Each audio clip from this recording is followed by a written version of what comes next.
Ingin tambah ilmu dan wawasan Islam meskipun di rumah aja? Yuk like dan follow fanpage terbaru Buya Yahya Official. Sebar seluas-luasnya agar semakin banyak yang mendapatkan manfaatnya.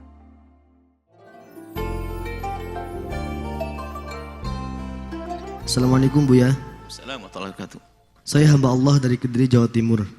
Buya, saya mau bertanya. Menurut orang-orang Jawa, dalam hak waris lebih baik seorang kakak memangku adiknya. Kakaknya di bagian belakang dan adiknya di depan. Apakah agama Islam membolehkan cara seperti itu, Buya? Terima kasih banyak, Buya. Wassalamualaikum warahmatullahi wabarakatuh. Waalaikumsalam warahmatullahi wabarakatuh. Yang di dalam Islam adanya adalah pembagian harus sesuai dengan petunjuk syariat. Pembagian waris sesuai dengan petunjuk syariat. Dengan cara hitungan waris atau dengan cara damai. Jadi membagi waris ada dua cara.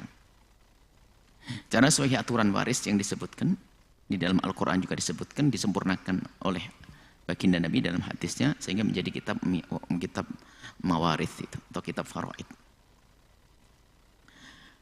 Boleh tidak dengan seperti itu, tapi dengan as-sulhu khairu, dengan damai. Maka ada yang bertanya, membagi rata itu boleh tidak? Membagi rata itu boleh, dan itu juga ajuran baginda, ajuran Allah, tapi syaratnya harus yang lebih banyak haknya dialah yang merelakannya. Itu damai luar biasa. Bagus, nggak apa-apa. Tapi nggak boleh kita memaksa orang untuk dengan cara damai. Maka dengan petunjuk fikih mawaris tadi. Nah, kemudian masalah posisi ini harus dalam irama damai juga. Kalau kita bisa menafsiri, kalau memang itu omongannya orang soleh, orang Jawa yang soleh pada zaman dulu mengatakan sebaiknya sebagai kakak atau mangku, itu mungkin makna kakak itu adalah bukan kakak umur. Mungkin yang sudah merasa cukup, sudah merasa dirinya itu mampu, tidak perulah ngambil tempat-tempat yang strategis ya, karena sudah punya usaha. Kamu kan sudah punya toko di sana, yang di pinggir jalan biar adikmu saja yang belum punya usaha. Bahkan mungkin kamu kan adik yang sudah sukses, maka untuk ini diambil kakakmu saja. Jadi tidak harus misalnya semuanya di depan, yang adiknya di belakang semuanya, nggak laku dijual tanahnya, nggak bisa begitu. Maksudnya mungkin tidak ada aturan semacam itu dalam Islam, cuman bisa dimaknai benar maksudnya yang kakak yang lebih tua atau yang lebih sukses dah, ada yang lebih berhasil itu adalah ngalah. Itu loh maksudnya. Bisa jadi begitu. Saya nggak tahu itu omongan siapa. Ngalah. Sebab yang di belakang itu mangkuk kakaknya di belakang, adiknya di depan. Sebab umumnya adik itu masih belum bisa berjalan. Dibonceng, dituntun, ditatih itu. Dititah lah bahasa Jawanya. Kalau titah itu jalan. Karena jalannya tertatih-tatih makanya dititah. Maka dibimbing. Itu bisa saja maknanya begitu. Tapi kalau menjadi hukum nggak bisa. Yang sukses adalah adiknya, kakaknya itu Masya Allah jago bangkrut, sudah begitu tanah taruh belakang, adiknya di belakang atas kata orang Jawa. Nah ini Anda menyalahgunakan. Kalau begitu nggak usah pakai ini. Kalau ditakwili boleh, yang sudah sukses itu ngalah deh, gampang ngalah begitu. Jadi kakak di situ maksudnya yang lebih gitu loh, lebih sukses, lebih banyak rezekinya, lebih ini ngalah. Utamakan yang tidak mampu, bisa saja maknanya seperti itu. Tapi kalau untuk jadi egois, misalnya kebetulan Anda sebagai seorang adik, ini kan kata orang Jawa, oh enggak bisa. Damailah, dan kemudian petunjuk, ini peringatan kepada siapapun.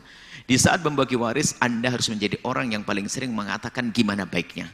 Jangan menjadi iblisnya. Iblisnya siapa? Yang suka ngangkat suara. Ingat, siapapun dalam pembagian waris yang sering ngangkat suara, emosi, dia adalah badannya manusia kerasukan iblis. Karena itu menjadikan tidak mesra dalam sebuah rumah tangga, dalam sebuah keluarga.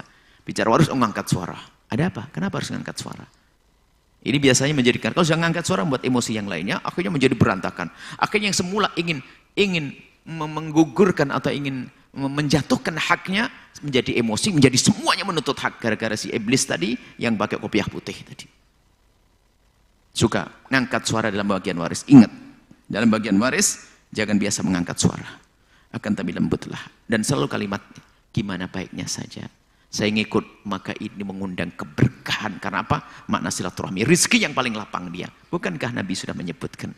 Itu adalah berarti silaturahmi. Bukankah silaturahmi janji adalah akan dimudahkan urusan? Yubsat lahu fi rizkihi, akan dilapangkan rezekinya. Ya seperti itu.